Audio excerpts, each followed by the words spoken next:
Wow, that was invigorating.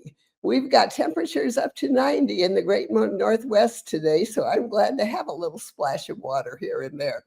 I'm Dorothy Wilhelm. I'm pretty sure I'm Dorothy Wilhelm. And this is Swimming Upstream Radio Show. Now, this is a show where you meet people you would not find anywhere else. Believe me, this is good. Now, today is the second in our series of the American West, the paintings and the West as seen through cowboy artist Fred Oldfield. And naturally, we need to have an expert on this subject, and naturally, it isn't me. So we have with us today Joella Oldfield, who is Fred's I started to say oldest daughter, but I think you're just baby. And well, hi, I'm so glad to see you. I'm so glad you could come. I'm so glad to be here myself. You made me laugh because actually you probably know as much about my daddy as I do. I think so. And it really, and it's not a kind of, a hint at anything. Fred, like Will Rogers, Fred never met a man or a woman he didn't like, or if he did, he was real quiet about it. He didn't, So yeah, we were all Fred's best friends. But tell just a little about your daddy. Daddy was just unique. When I try to talk to someone about my dad, I can't put him in anything that makes him sound normal. He was raised in the definitely. He was raised on the Yakima Indian Reservation as a young kid and did all the normal things that people did back in the early 20s. He, cowboyed and rode cattle and trapped and caught the furs and did all those things. But he always was a dreamer, and that wasn't his life. So he went on to follow his dreams. And actually, I think maybe you might have been the one that coined the fact in one of the articles many years ago that you have to describe him as an unconventional man, because he was actually lucky enough to follow his dreams and make them come true and actually really succeed at them. So he did, and everyone on the farm thought, of course, there was something wrong with him because he didn't want to be a farmer, and two, that he would paint, and just absolutely didn't understand it. But he never lost his love for the cowboy life. Well, and I think that cowboy life infused all of the paintings. There were paintings, and I was trying to think back. There were paintings that weren't cowboy paintings, but I don't remember many, and they weren't memorable in the same way. Oh, no. Yeah. You're absolutely right. I have one of my own personal paintings. It's a small, like a 9x12 painting of, he called it Doughboy, and it was a war scene. Just a soldier. You could see the action in the background, but it was a memory that he had from those days, but he never wanted to dwell on it, and he didn't want to paint the story. When he was young and we were young and he was trying to raise a family, of course, he did anything and everything. So he painted every bar and restaurant in town, from the Canadian border all the way down to Oregon and into Oregon, actually quite a few. And he painted pirates, and he painted, whatever someone wanted, whatever the theme of their restaurant, he would paint it. But his true love, when he was able to just paint, was the West and the Western world. And he came by it honestly, too. So, and I've so often said, my dad was a cowboy also. And young man, now even Fred's background really spoke for it, but young men in those days, that was one of the things you could do. And you could get a job as early as 12 or 13. Oh, definitely. I think plenty of things that you could do. So let's show, just to show that we're not just talking about this guy. I know that you said is a picture of him actually on the horse roping. Look at that. Now that's just incredible. He was probably in his 50s in this photograph. He was one of the few white men that was allowed to come on the Yakima Indian Reservation, sponsored by one of the wonderful families over there, the Blodgett family. And he went on roundup with them twice a year. And in the beginning, I had a conversation with one of the sons, just a couple of years ago. And he said, we thought, what do you mean some artist is going to come and be up with us? What a pain that's going to be. And they expected him to have a little French beret and a sketch pad. And in fact, he came with his boots and hat and never pulled out a sketch pad. And the kids said, we gave him the worst horse that was ornery. And Fred rode that horse like it was a second nature. And he said, we actually ended up thinking he was family. So he did that for years. Actually, I think quite into his early 70s, he would go out on roundup because he still loved the dust and the excitement in the cattle and riding. He loved to ride. Well, one thing that I see, you've got to remember about Fred and most horseback, most cowboys, it was always the same hat. I don't care. Everything else was different, but they always wore the same hat. That's right. And we've got some of those in our museum.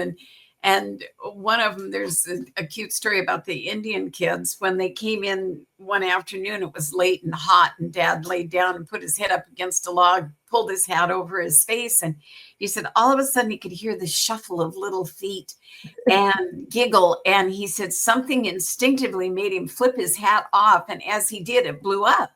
And the kids had put a little firecracker in the top of it and literally blew a hole in his hat. And he still wore that hat. I mean, it's totally grease stained and beaten up, and we still have that hat. But he just loved the story that the kids would do that. Well, and how many paintings do you think he actually did? He probably did well into the thousands. We have quite a few that we actually have been able to keep track of and archive and know where they've been, but literally in the thousands. He was very prolific. And this one that's up now is our painting of the week or month, depending on how things go. Yeah, this one's called Man the Slickers. Man the Slickers. This is my own personal favorite. I love this painting. I do too. And for me, it's almost never in a painting do you actually see do you actually see the rain coming down? Do you actually see what it looks like when there's nothing between you and the horizon for like 100 miles or 1,000 miles. It's right. And he would say that so many times you'd be out there working the cattle and doing something, and out of nowhere the storm would arrive. Yeah. So it's not like they wake up in the morning and say, oh, we're going to have a big storm today, get ready. They had to be ready because it was that time of year and you never knew. And they might be miles out when the storm actually hit. And it would sometimes hit with this vengeance. And he just captured it all in this painting. Their speed, their need for speed as far as, pushing their horses to get back to the probably just a line shack that they were in. And then also the guy in the back, you see, had his slicker. He had time to throw that on.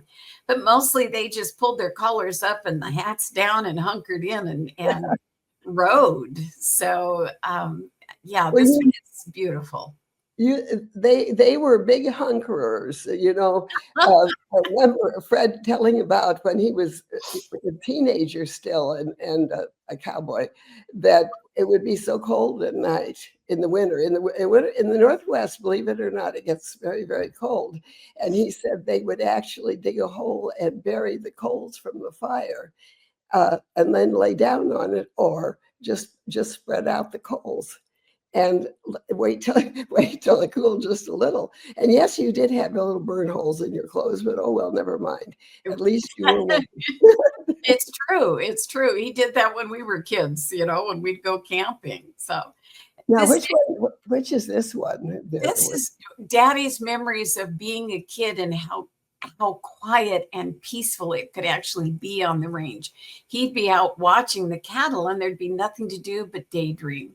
And this one always just warms my heart because I think of this as Daddy as a little boy, a young teenager thinking about, will this be my life? I love the smell. I love the sagebrush. Look at the cattle in the horizon. But, he was still dreaming about other things. Did Fred have the recognition he deserved for his paintings, do you think? I think he did in many, many areas. His paintings are all around the world. We do know that. And in, of course, the Pacific Northwest, he was kind of the granddaddy of Western art. In many areas, I end up in conversations with people from the East Coast to the South and that know of Fred Oldfield. And yes, I would think he could have probably been even more prominent had he made some different choices. For instance, to go to the Southwest and sell his work. My mother was not well, so he chose to stay in the Pacific Northwest. And I think for Fred, he got all the recognition he would have ever dreamed of. And certainly many, many people throughout the world have loved his paintings and still collect them. I think so too. Here's one I like especially too. This one's called Cow Camp on McCormick Meadows. And to me, Daddy always found the beauty in things. I don't care if you were up there with nothing. To me, this looks like a place that I would just love to be. But this is how they set up. They'd find a little grove of trees. They'd pitch a tent. They'd keep their fire. They'd give the horses a break at night. And it was just, again, the mountains in the background and the peaceful scene. It's, to me, these are the things he loved most about this Pacific Northwest. And, particularly he was raised in Eastern Washington. But we liked him anyway. Yes, we do. I like him because he never made me live over there where it was hot. Well, that's true. Now, this is just typical of doing the roundup in the fall, where you go out early in the fall and still get hit with a snowstorm, and you could never leave a cow behind. So, you'd be maybe taking off from the group of cowboys and having to find that stray cow or a mama and her calf, or they might have fallen into a ditch or whatever, but it didn't matter the elements. You still had to get out there and do your job. And this one is definitely showing and portraying that. And the elements just didn't matter. If you're a cowboy, you're on 24/7. The cows have to keep moving, so you have to keep moving. You have to keep moving, absolutely. And you can't afford to leave them behind. Now, this is a good one. Of course, they're all good. This one is actually... Tell more, He did this one with a friend in mind. She was a sheep herder. And, of course, Daddy has been mostly a cattleman his whole life. And very few of his family relatives or people he worked with raised sheep, because they were kind of adversaries because of the land and how they both used it. So she said, Fred, you never put sheep in your painting. So he decided to do this painting from an old cowboy. He remembered his name was Luke. And so he did this one of Luke and his sheep. And of course, she bought it immediately when she saw it. She was thrilled with it. But there it is, this beautiful, peaceful, sheep ranch and the sheep farmer and the dogs. And it just portrays another part of the West. It wasn't just all about the cattle. You're right. If it had just been a painting, I think that's what makes his paintings unusual, is that it's the whole story. Because look at all the sheep back there. Exactly. And he loved the story. He loved that they would fight over things. He told a story one time about one of his uncles who was a sheep farmer, sheep herder, I guess you call him, and the other uncle was a cattle rancher. And they did not get along during the year. And in the dead of winter, they lived together for a couple of months until it was time to go back to both their own, ranches and get on with their things. And one night, some cattle ranchers came in, were trying to, send the sheep out and destroy his farm. And he just took his rifle and shot out the door, and he was shooting at them till they rode off. And the next morning, he thought maybe he better go into town and tell the sheriff that, he'd had some guys they broke his fence out and did all different things. As he was in the sheriff's office, in comes a man. I mean, it's not funny, but it is kind of funny. Had his nose shot off and said that he had been attacked by a sheep herder. And he forgot to say that that was because he was breaking into the sheep herder's, own home and farm. And the uncle just stood there and backed up and decided not to tell his story yet because he was the one that had shot the man. But how reckless it was in the Old West. I mean, he never thought about the fact that he maybe could have even killed someone. They were on his land and he was shooting at them. Yeah, it is. but he literally shot the man's nose off. Yeah. Oh, well. Oh, well. It's like the song in Oklahoma, the farmer and the cowman should be friends. But well, Yeah, our reason for telling these stories and bringing up the American West in art in a personal way is that this is treasure. This is something that just isn't available anywhere else, and we don't want it to get away. So Joella has been for the last, I guess, 20 years, 30 years, 307 years, has been almost has been the director of the country. Say the name. I can't say the whole name. It's the Fred Oldfield Western Heritage and Art Center. She is now, however, the ambassador. And what that means is that I get to work with Dorothy on a podcast, go and talk to all the service groups, talk to young children when they come in for tours, visit with the mayor. I basically go out and just share the good news about the Heritage Center. I'm blessed that my daughter was passionate about the center and best friends with her grandpa. And she has now taken over as the executive director, Carrie Morrison. And my granddaughter, Sophie Schatz, has been doing all of our grant writing. And she is kind of the education coordinator. She takes care of all of our art classes at the center and coordinates the teachers. And the art classes are wonderful. And if you are in the Western Washington area, you're going to want to know about those. How would they find out, my dear? Well, it's easy as doing fredoldfieldcenter.org. It'll come right up on anybody's Google search. Fred Oldfield will probably bring it up, but if you put the word center in it, it should go right to our webpage. And it will tell you about the center. We've just moved after 22 years. We were on our big Puyallup Fairgrounds in a huge facility. And now we've moved because it's time for us to find our own barn or building to build a new center.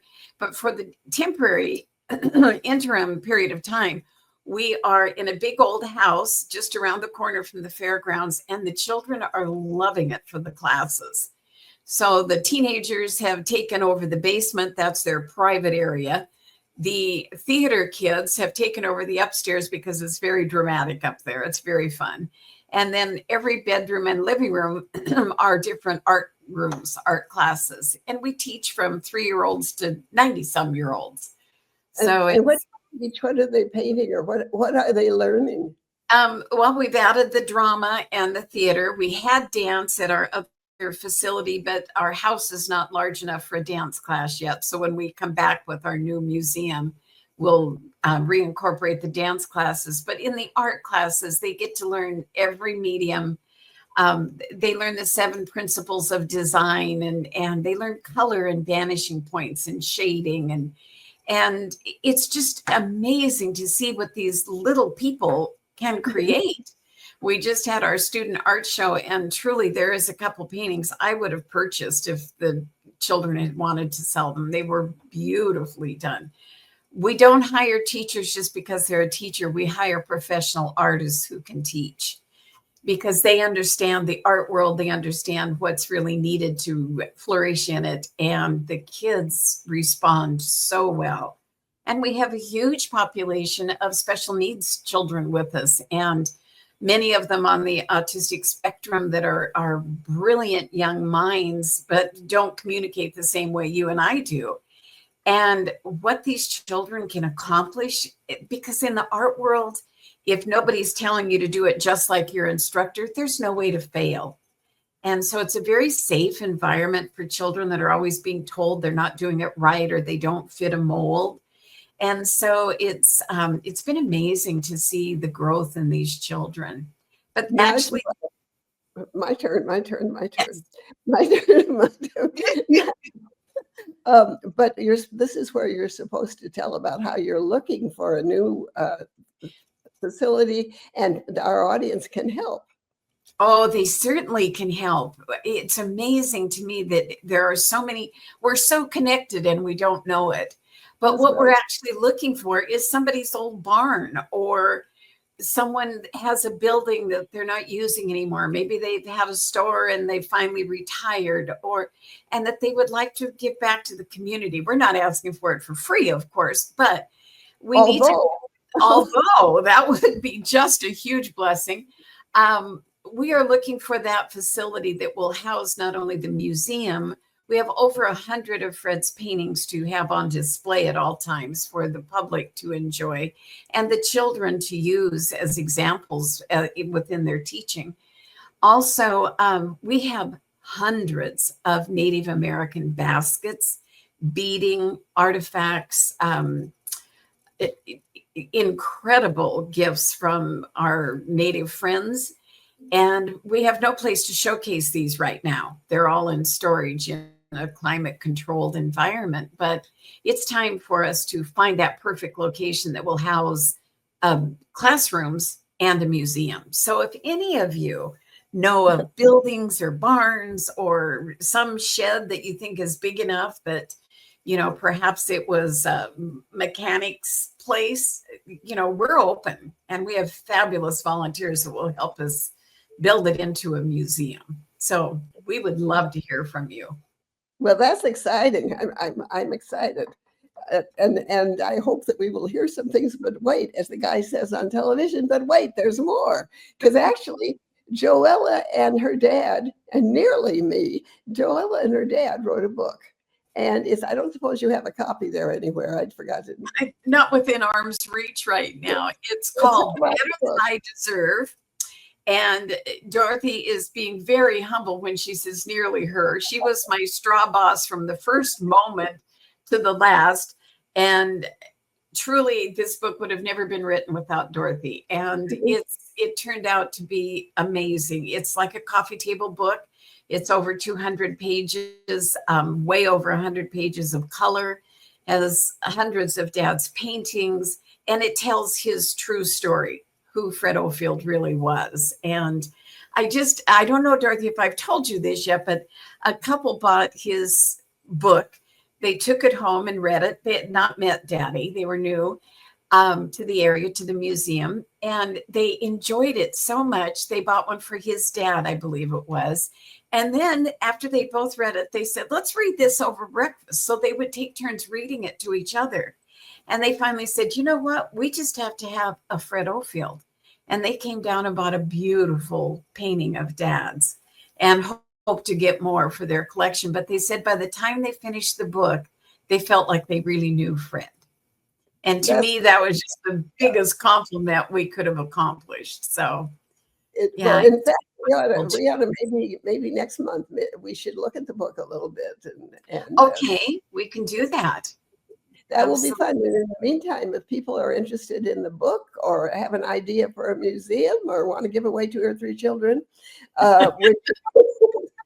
which, I mean, you could just work them in. And on the next show, I will show it above my very desk here. I have Fred's 30-minute painting. It's his quick draw. It's a painting of a cowboy that he did in 30 minutes. And so that will be something to look forward to. So if they would want to find you, write to Joella. Fred. Yeah, you can write to Joella. That's me. And it can go to our email is real simple. It's F like Fred, Oldfield, just like it sounds. So it looks like Foldfield at Comcast.net. Or you can just go to the website, and that's the FredOldfieldCenter.org. And you'll find us there. That's wonderful. Well, we hope that we'll be able to introduce a lot of people to Fred. And I have a wonderful story about him for next month, unless you tell it first, because you might. So anyway, Joella, This has been so great. This is what we try to do with Swimming Upstream Radio Show, especially now when everything is going wrong. It's wonderful to know that there are great people all over the world doing terrific things, and you can have them all for friends if you want to. So You can. yeah. So if you want to get in touch with me, heaven knows. Well, I won't offer. Anyway, if you want to get in touch with me, it's Dorothy at itsnevertoolate.com. Joella is again, give your website again. FredOldfieldCenter.org. That's right. And this is also a production of the SOB Radio Network. And SOB, as you know, stands for Spunky Old Broads. And all of the hosts are women over 50, and we don't take any messing around. So, okay. Thanks so much. See you next time. Bye, Joelle. Bye, dear.